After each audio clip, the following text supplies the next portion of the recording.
Buenos días, bienvenidos a todos. Hoy no sé si los de casa nos ganan a los que estamos aquí en cuanto a número. Bueno, es un poco de broma. Es agosto y ya sabéis lo que pasa en agosto. Muchos hermanos están fuera. Nos alegramos de que puedan disfrutar de vacaciones. Deseamos que el Señor los cuide. Y gracias por los que venís y por los que estáis conectados desde casa. Bendiciones también para todos. Vamos a empezar nuestra reunión, como siempre, orando al Señor, pidiendo su ayuda. Pues Padre, gracias porque en un domingo más podemos juntarnos aquí y los hermanos que están conectados por Zoom para escuchar tu palabra y también después para recordar a Jesucristo, nuestra esperanza y Salvador, y también poderte alabar con nuestras voces, nuestros corazones y con alegría. Pedimos tu bendición, pues, una vez más, y que tú seas glorificado en medio nuestro. En tu nombre. Amén. Muy bien, pues para hoy os traigo al profeta Jeremías. Así que podéis buscarlo. Jeremías capítulo 14. Vamos a leer en esta mañana bastante del profeta Jeremías, así que te invito a que lo tengas presente porque iremos consultando por lo menos los primeros capítulos de este profeta. Jeremías capítulo 14, versículo 1. Jeremías 14:1. Palabra de Yahvé que recibió Jeremías con motivo de la sequía. Judá está cubierto de luto, sus profetas languidecen, se inclinan consternados hacia el suelo y sube el clamor de Jerusalén. Los potentados envían a sus mozos por agua, van a las cisternas, pero no hallan agua, y vuelven con sus cántaros vacíos a causa del suelo resquebrajado, porque no hay lluvia en la tierra. Los labradores están avergonzados, cubren sus cabezas, hasta la cierva pare y abandona su cría en el campo, porque no hay pasto. Los asnos monteses se paran en las dunas, ventean el aire cual chacales, con ojos apagados, porque no hay pasto, a causa de la sequía. Esto es lo que dice Yahvé, lo que dice el Señor, ¿vale? Y Jeremías responde, a partir del versículo 7, Jeremías ora a Dios. Aunque nuestras iniquidades testifican contra nosotros, obra, oh Yahvé, por amor de tu nombre. Ciertamente nuestras apostasías se han multiplicado y hemos pecado contra ti, oh tú, esperanza de Israel, Salvador en tiempo de angustia. ¿Por qué eres como extranjero en el país, como caminante que se desvía para pernoctar? ¿Por qué te muestras como un hombre aturdido, como héroe incapaz de vencer? Pero tú, oh Yahvé, estás en medio de nosotros y sobre nosotros es invocado tu nombre. No nos desampares, dice Jeremías. Y Dios responde a esta oración de Jeremías. ¿Cómo responde? Versículo 10. Yahvé responde así a este pueblo. Sí, les complace deambular, sus pies no se refrenan. Por tanto, Yahvé no se complace en ellos y hoy recuerda su iniquidad. Y me dijo Yahvé, no intercedas por este pueblo. Cuando ayunen, no escucharé su clamor. Cuando ofrezcan holocaustos y ofrendas vegetales, no los aceptaré, sino que con espada, hambre y pestilencia los consumiré. Y responde Jeremías, etcétera, etcétera. Vamos a dejarlo aquí. Bueno, no sé lo que piensas de esta pequeña lectura que hemos tenido en este profeta que tiene, su libro es muy extenso, pero como ves, el pasaje está centrado en un problema que también nos acucia a nosotros hoy en España, ¿no? El problema de la sequía. No es solamente un problema de España, sino que, como sabéis, este cambio en el clima está afectando a todo el planeta, ¿no? Sequías en unas partes y aguaceros en otras, terribles, ¿no? Con muertos, incendios, etc. Hay quien cuestiona que haya realmente un cambio climático, ¿no? Porque dicen, bueno, la Tierra siempre ha tenido cambios climáticos, ¿no? Y es cierto que, por ejemplo, están los volcanes que emiten emisiones, ¿vale? Pero curiosamente, si habéis visto alguna vez algún documental de cómo funcionan los volcanes, forman parte importante del equilibrio del clima de toda la Tierra. Parece curioso, ¿no?, que cuando los volcanes se ponen a emitir gases, pues tengan su función, ¿no?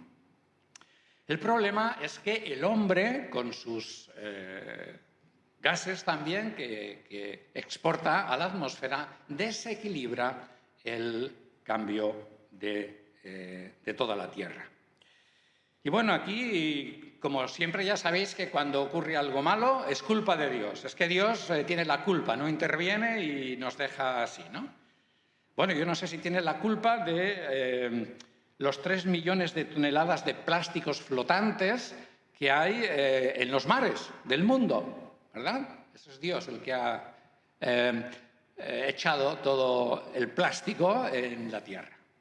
En fin. La cuestión es, como cristianos, si podemos aplicar un pasaje bíblico como el que acabamos de leer a la situación actual que está ocurriendo en el mundo, ¿no?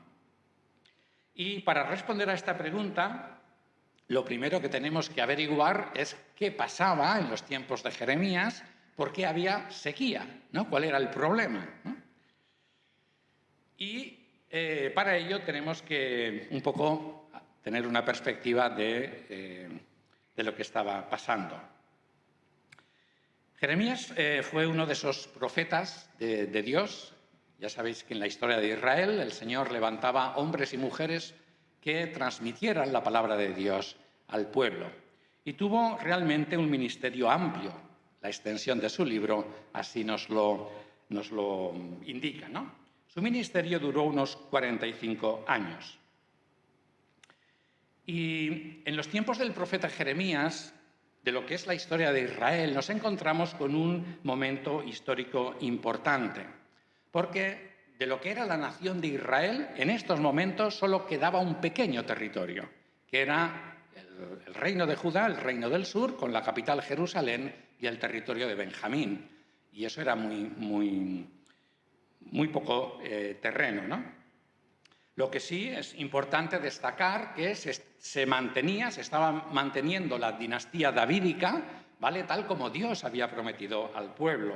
Y los reyes bajo los cuales Jeremías impartió su ministerio fueron Josías, Joacim y Sedequías, como pone al principio del libro, y como digo, todos eran descendientes del rey David. A nivel social ocurría todo lo que ocurre en el medio de una sociedad humana. Había negocios, había riqueza, pero también había pobreza y había corrupción. Y una gran brecha entre ricos y pobres, esto en el medio del pueblo de Judá. La justicia, lo denuncia el profeta Jeremías, era parcial, ¿verdad? Se protegía al delincuente y al defraudador y se dejaba a un lado la víctima, como ocurre en la justicia española en la actualidad, ¿vale? Pues eso ya pasaba en los tiempos del profeta Jeremías. Podríamos leer las denuncias que Dios hace al respecto, por ejemplo, en el capítulo 6, versículo 13, capítulo 6, versículo 13, dice: desde el pequeño hasta el más grande, todos ellos codician ganancias deshonestas. Y desde el profeta hasta el sacerdote, que eran claves, ¿verdad?, en lo que representaba la voluntad de Dios. El profeta hablaba el nombre de Dios, el sacerdote ministraba en el templo. Todos ellos practican el engaño. Esta era la situación a nivel general que se vivía en el reino del sur. Lo grave de la situación del del pueblo de Israel, porque era el pueblo de Israel lo que quedaba de él, en los tiempos de Jeremías, es que el pueblo se debía regir por parámetros distintos. Ninguna otra nación mundial ha tenido nunca las referencias éticas y espirituales que tenía el pueblo de Israel. Al menos durante los 550 años que duró el reino, ¿no? Ya sabéis que todo empezó, bueno, tendríamos que ir al Génesis, ¿no? Cuando Dios crea todas las cosas, pero bueno, para no hacerlo largo, oficialmente el proyecto nacional de Israel, para que fuese nación, empezó en el momento en el que Dios decide sacar a Israel de Egipto para llevarlos a la tierra de Canaán y formar una nación. ¿Vale? Y para ello, Dios lo hace, como sabéis, establecen un pacto. Dios establece un pacto, como estamos viendo en el libro de Deuteronomio los domingos, ¿no? Básicamente este era un pacto condicional. Por una parte, Yahvé sería el Dios de ellos, el Dios de la nación, el Dios de todos los israelitas, y los bendeciría, ¿vale? Y lo estaba demostrando, porque había sido Dios el que los había sacado de Egipto y les había dado una tierra para vivir, ¿no? La condición era que el pueblo cumpliese y siguiese los mandatos de Dios, ¿vale? Las leyes del Señor, en todos los ámbitos de su vida. Y podríamos decir, bueno, eran, no sé, a lo mejor eran mandamientos difíciles de seguir, ¿no? Ya sabéis cómo están resumidos en 2 frases, ¿no? Todos los mandamientos. ¿Cuántos son, Rafa, tú que nos dices el total? 613 mandamientos. Ya. Bueno.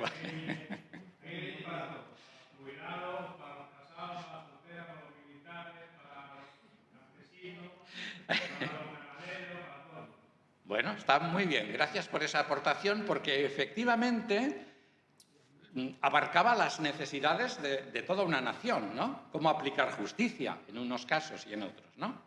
Pero el Señor la resume en 2 frases, ¿no? Que las conocemos muy bien. Amarás al Señor tu Dios con todo tu corazón, con todas tus fuerzas, con toda tu mente, ¿no? ¿Y qué quería decir esto? Pues que lo que Dios buscaba de cada uno de sus miembros no era bueno, pues ahora me vais a hacer unos ritos determinados, ¿no? O ahora vais a hacer esta disciplina, ¿no? Como ocurre en muchas religiones que son estrictos en la disciplina, ¿vale? Pero que está vacía. No, Dios buscaba una relación de amor, una relación de afecto. Vamos a ver cómo lo recuerda el propio Jeremías en el capítulo 9, versículo 23. Jeremías, capítulo 9, versículo 23. Así dice Yahvé: no se alabe el sabio en su sabiduría, ni se alabe el valiente en su valentía, ni se alabe el rico en sus riquezas, sino si te quieres alabar, alábese en esto el que se haya de alabar. ¿En qué? En entenderme y conocerme, que yo soy Yahvé. Esto era lo que buscaba Dios, una relación, que hago misericordia, que hago juicio y que hago justicia en la tierra. Porque estas cosas quiero, dice Yahvé, entenderme y conocerme, como Dios. Un Dios cercano, un Dios atento, un Dios sensible al pueblo, pero también un Dios justo. No se puede separar la justicia de Dios con su amor o la misericordia. Ambas forman parte de su naturaleza. Pero así es este Dios, el Dios de Israel, un Dios con el que se puede entablar hasta una conversación, como la que tenían Dios y Jeremías en este caso.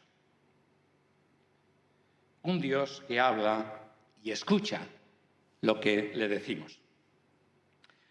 Y la segunda parte que resume el pacto no es menos importante y además equilibrada. Amarás al prójimo como a ti mismo. ¿Y de qué nos habla esto? Nos habla de civismo, ¿vale? De la relación del día a día con el prójimo, con tu vecino, con tu familia, ética, valor, respeto de la vida, del que se tiene al lado, ¿vale? Que tiene el mismo valor que mi propia vida y los mismos derechos, ¿vale? Que los míos. Ver al prójimo como alguien al que amar y respetar. ¿Vale? Así que la base de la relación entre Dios y el pueblo de Israel era precisamente esta. Este era el resumen de todos los mandamientos de Dios. Ahora, ¿qué pasaba en los tiempos del profeta Jeremías? Algo ya hemos dicho, ¿no? Vamos a ver otro ejemplo en el capítulo 5, versículo 23. Jeremías, capítulo 5, versículo 23. Dice Dios, pero este pueblo tiene un corazón obstinado y rebelde.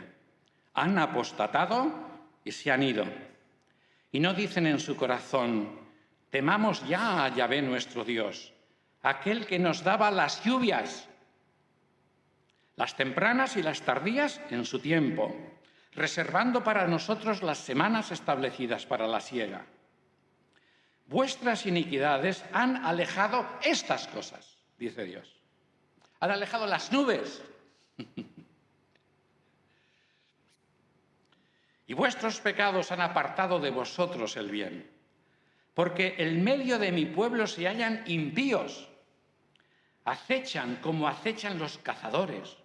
Ponen trampas, atrapan hombres. Como una jaula llena de pájaros, sus casas están llenas de engaño. Por eso se han engrandecido y enriquecido. ¿Vale? Parece que está describiendo nuestra sociedad, tal cual. Y han traspasado los límites del mal. Qué importante es esta frase. Han traspasado los límites del mal. No defienden la causa del huérfano para que prospere, ni mantienen el derecho del pobre.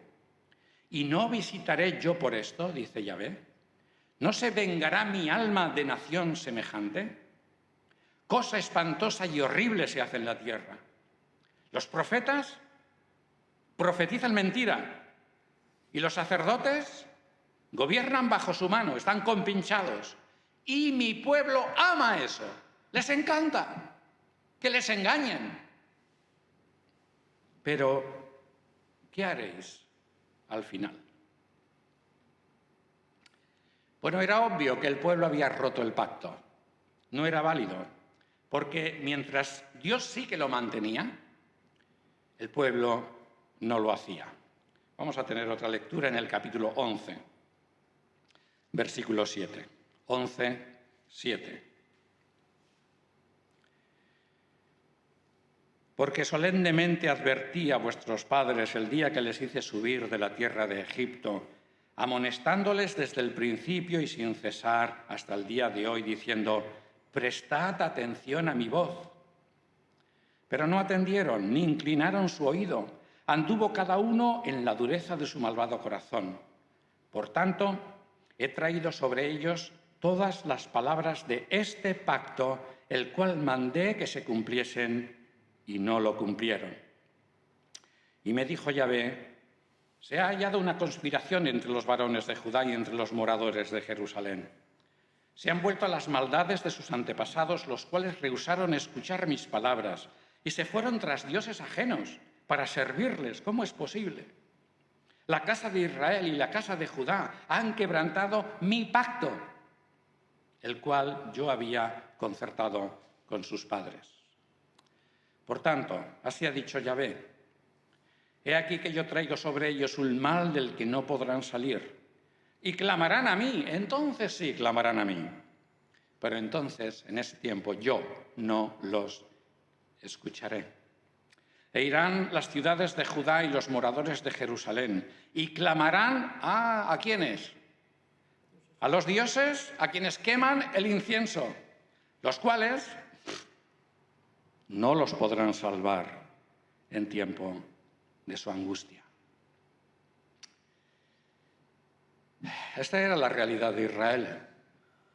La realidad de los 560 años aproximadamente en el que Dios sacó al pueblo de Egipto para hacerles su nación y entablar el pacto, hasta el año 586, que vino Nabucodonosor y ya destruyó Judá y Jerusalén. Como hemos leído, Dios siempre estuvo mandando profetas al pueblo de Israel que les recordaban la importancia de respetar el pacto. Un pacto que siempre Israel rompía. Dios lo mantenía, pero Israel lo rompía. Y Dios siempre avalaba la palabra suya a través de los profetas que él realmente enviaba, porque había profetas falsos, ¿verdad? Avalaba a través de señales, como por ejemplo el de retener la lluvia. Y ahí está el clásico profeta Elías, ¿vale? Lo hemos leído también en Jeremías, ¿no? 560 años de paciencia de Dios. Pero la paciencia de Dios tiene un límite. Hemos leído que el pueblo había precisamente traspasado ya los límites del mal. Y precisamente este era uno de los mensajes contundentes que el profeta Jeremías tenía que transmitir a Israel, porque Dios ya había decretado su destrucción. Y dentro de ese contexto estaba el tema que nos ocupa hoy de retener las lluvias. Era Dios el que lo estaba haciendo. Jeremías capítulo 14, versículos 15 y 16. Por tanto, así dice Yahvé a los profetas que profetizan en mi nombre sin que yo los haya enviado. Ellos dicen: no os preocupéis, Jeremías os engaña, ni espada ni hambre habrá en esta tierra. Pues bien, dice Dios, a espada y de hambre serán consumidos los profetas, y el pueblo a quien ellos profetizan yacerá por las calles de Jerusalén a causa del hambre y la espada, y no habrá quien los sepulte, ni a ellos, ni a sus mujeres, ni a sus hijos, ni a sus hijas, pues sobre ellos derramaré sus propias maldades. Qué mensaje más duro, ¿no? Obviamente, el propósito de este mensaje es que el pueblo reaccionara, ¿vale?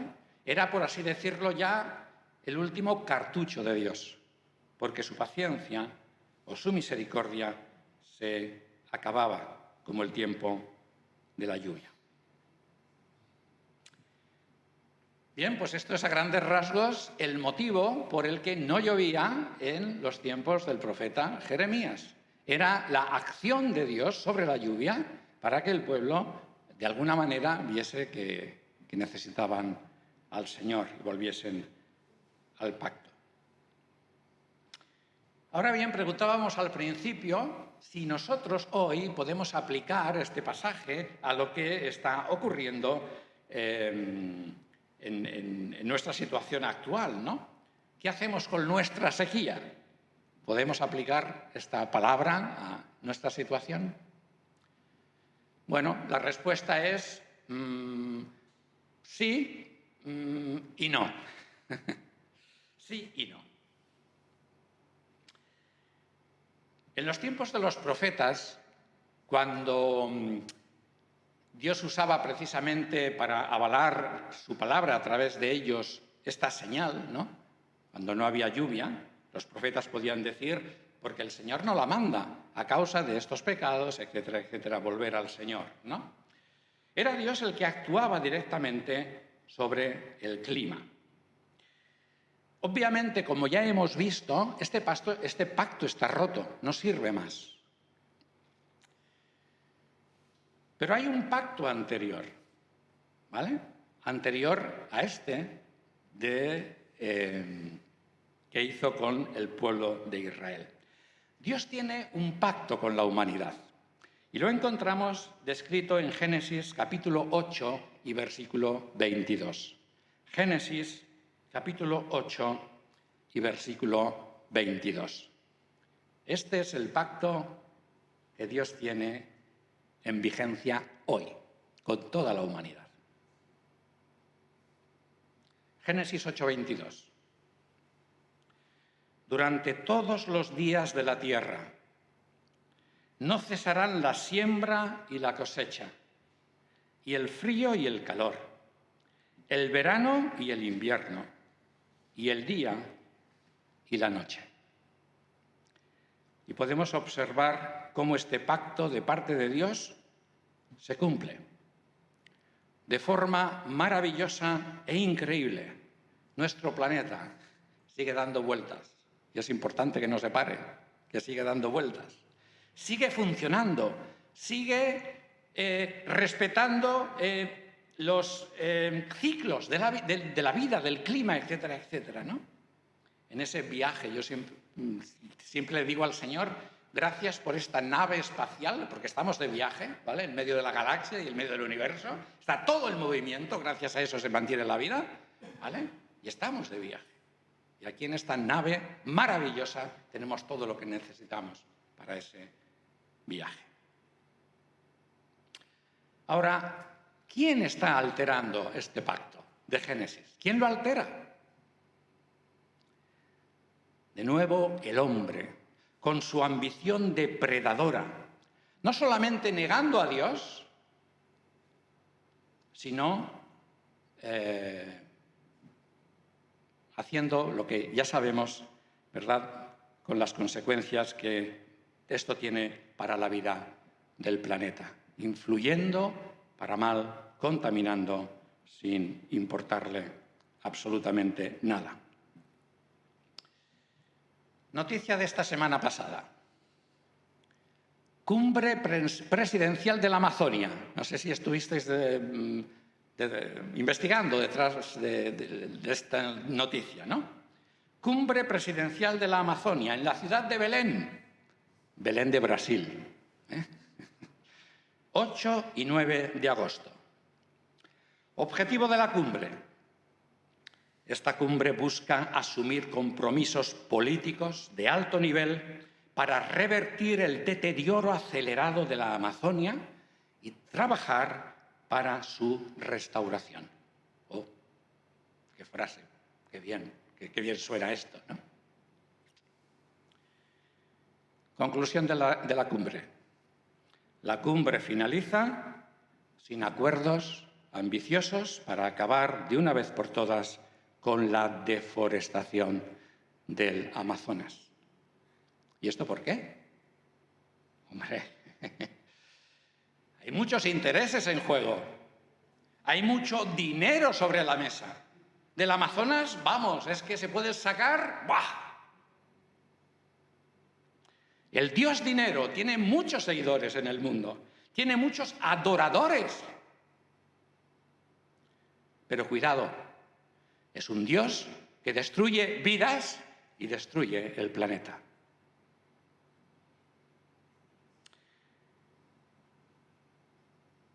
En parte, como os decía al principio, como os decía antes, sí se cumplen las palabras de Jeremías, capítulo 12 y versículo 4, que por la maldad humana se marchita la hierba del campo y escasea el ganado y las aves. Claro que sí. Hay una parte que sí que se cumple del profeta Jeremías. Hace 2000 años, en la ciudad de Belén, pero de Belén de Judea, nació un niño.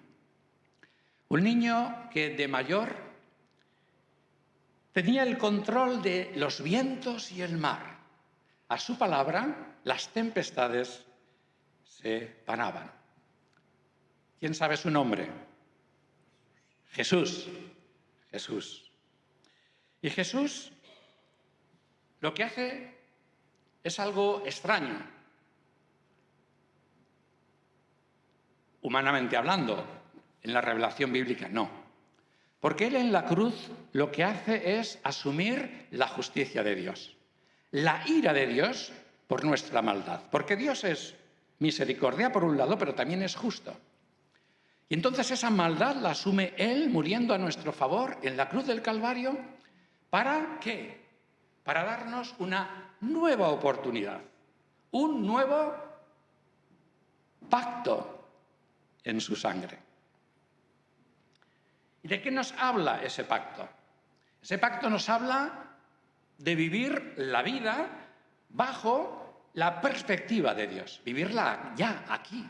Un pacto que Israel no respetó, pero todos aquellos que creen en Jesucristo como su Salvador pasan al reino de Dios, al gobierno de Dios. No cuando el Señor vuelva, por supuesto, ¿no?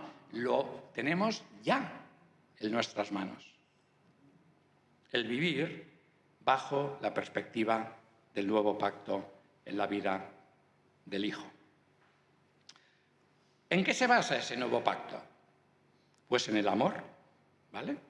En el amor que el Señor ha mostrado hacia nosotros y también en el respeto que hemos de tener no solamente al prójimo, sino también el cuidado que tenemos que hacer en todo aquello que está en nuestra mano, revertir el máximo la contaminación, que es imposible no contaminar, pero sí hacer todo lo que sea posible en nuestra mano para cuidar el planeta.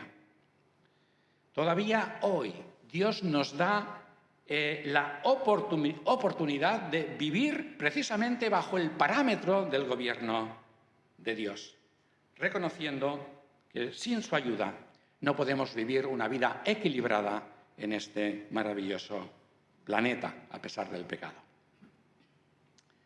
Y sin olvidar algo importante, de lo cual también este nuevo pacto nos habla, de que la paciencia de Dios con el mundo rebelde también tendrá su límite. Y ese límite está establecido precisamente cuando el Señor Jesús vuelva a esta tierra a tomar el control de su tierra, de su nave espacial, porque Él es el dueño de la tierra, no nosotros. Nosotros somos simplemente administradores de los bienes que Dios nos da. ¿Y qué pasará? Vamos a ir al libro de Apocalipsis, capítulo 11. Versículos 15 al 18. Ya sabéis que en el libro de Apocalipsis tenemos diversas escenas, ¿no? Trailers de todo lo que ocurrirá en los tiempos finales. Y aquí estamos, Apocalipsis capítulo 11, versículo 15, en la escena del séptimo ángel que toca la séptima trompeta, y también dentro de lo que es el contexto de Apocalipsis es el tercer ay. Hay 3 ayes en Apocalipsis. 11:15. Y el séptimo ángel tocó la trompeta y se produjeron grandes voces en el cielo que decían: el reino del mundo llegó a ser de nuestro Señor y de su Cristo, y reinará por los siglos de los siglos. Esto se oye en el cielo, por lo tanto el Señor Jesús ya se ha revelado en la tierra. Y los 24 ancianos que estaban sentados en sus tronos ante Dios en el cielo, se postraron sobre sus rostros y adoraron a Dios diciendo: te damos gracias, Señor Dios Todopoderoso, el que eres y el que eras, porque has tomado tu gran poder y reinaste. ¡Qué bien! Pues no. Por la revelación del gobierno de Dios, versículo 18, se airaron las naciones, se rebelaron las naciones. No queremos a Dios, no queremos a Jesús. Queremos vivir adorando a los demonios, queremos vivir adorando el dinero, queremos vivir fastidiando el planeta, como a nosotros nos dé la gana. Pero ha llegado ya tu ira y el tiempo de ser juzgados los muertos. Todas estas naciones están muertos espiritualmente. Y de dar el galardón a tus esclavos, los profetas, y a los santos y a los que temen tu nombre, a los pequeños y a los grandes. Y aquí viene la frase que nos interesa en el tema que estamos tocando. Y de destruir a los que destruyen la tierra.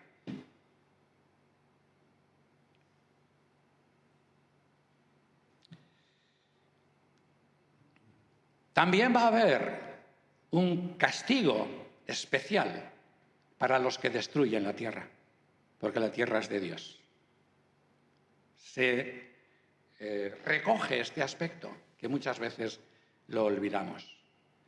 Dios castigará, destruirá, en el contexto de esta palabra en el Apocalipsis, a los que destruyen la tierra. Bueno, pues no sé en qué lado del pacto estás tú. Estamos nosotros, ¿no? Estáis los que me escucháis. Si estás en el lado de los que destruyen la tierra o del lado de los que la valoran como bien de Dios y los que trabajan ya, siguen trabajando por que la contaminación llegue lo menos posible al planeta. Vamos a adorar a este Jesús.